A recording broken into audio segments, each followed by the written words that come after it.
আসসালামু আলাইকুম, welcome to my page Sabira's kitchen. সবাই কেমন আছেন বন্ধুরা? আশা করি আল্লাহর রহমতে অনেক ভালো আছেন। আমিও আপনাদের দোয়ায় অনেক ভালো আছি। আপনাদের সাথে আমি খুবই সিম্পল একটি রেসিপি শেয়ার করব, আশা করি আপনাদের ভালো লাগবে। আমাদের এখানে স্কুলের সামনে অথবা দোকানপাটের সামনে যে ঝালমুড়িটা বিক্রি হয়, তো সেই ঝালমুড়িতে একটা মশলা ব্যবহার করা হয়।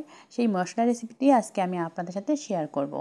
মশলাটা তৈরি করার জন্য আমি চুলার মধ্যে একটি ফ্রাই প্যান বসিয়ে নিয়েছি, আর এখানে পরিমাণ করে নিয়ে নিয়েছি পেঁয়াজ বাটা, রসুন বাটা আর আদা বাটা।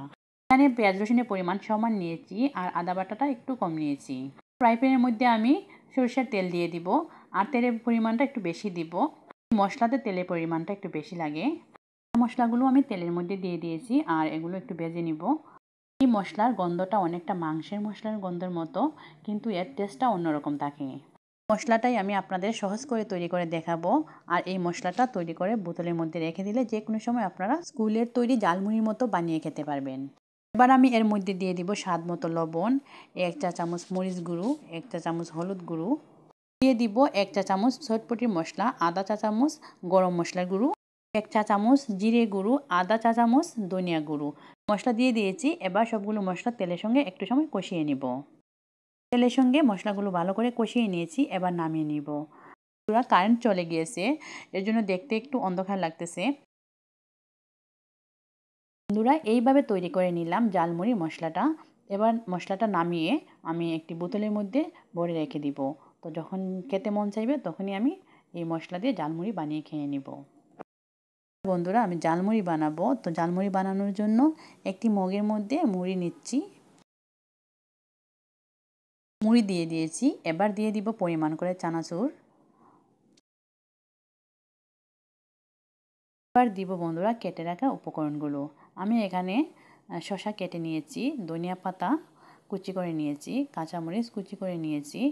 আপনারা চাইলে লেবু কুচিও দিতে পারেন, তো আমি লেবু কুচি দিব না, এখানে লেবু রস ব্যবহার করব।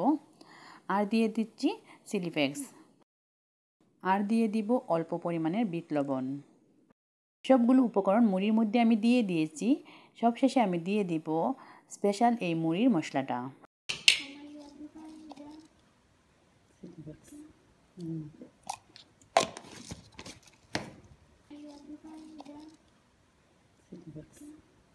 মুড়িওয়ালা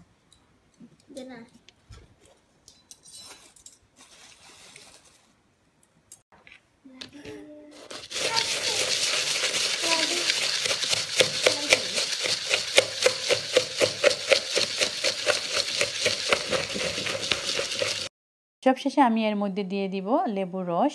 আপনারা চাইলে লেবু কুচি করেও দিয়ে দিতে পারেন। আপনারা যারা টমেটো পছন্দ করেন এর মধ্যে টমেটো ব্যবহার করতে পারেন। তো আজকের মতো ভিডিওটি এখানেই শেষ করব। আশা করি আপনাদের ভালো লেগেছে। ঝালমুড়ির রেসিপিটা আপনাদের সাথে শেয়ার করতে গিয়ে নিজের ছোট্টবেলার স্কুল লাইফের দিনগুলো মনে পড়ে যাচ্ছে। তো বন্ধুরা, এই ঝালমুড়ির মশলার রেসিপিটা আপনাদের কাছে কেমন লেগেছে অবশ্যই কমেন্ট করে জানাবেন। আর যারা এখনও আমার চ্যানেলটি সাবস্ক্রাইব করেন নাই, প্লিজ বন্ধুরা আমার চ্যানেলটি সাবস্ক্রাইব করে নেবেন আর পাশে থাকা বেল আইকনটি বাজিয়ে দিবেন। আজকের মতো বন্ধুরা এখানে বিদায় নিলাম। সবাই ভালো থাকবেন, সুস্থ থাকবেন, আমাদের জন্য দোয়া করবেন। আসসালামু আলাইকুম।